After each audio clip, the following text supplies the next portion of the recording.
Today, we're diving into the fascinating world of dental care, specifically composite polishing. So, what exactly is composite polishing, and what does your dentist do during this procedure? Composite polishing is a crucial step in the dental restoration process. After your dentist fills a cavity with a composite resin, which is a tooth-colored material designed to blend seamlessly with your natural teeth, it's important to polish the surface of this composite. This not only enhances the appearance but also ensures the longevity and functionality of the restoration.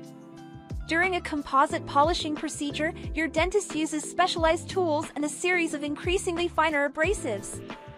They meticulously smooth out the composite material, removing any rough spots and creating a high-gloss finish.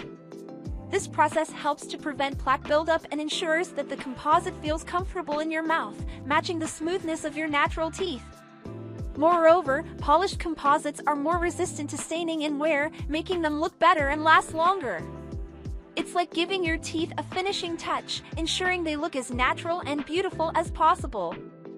So next time you're at the dentist, don't forget to ask about the importance of composite polishing.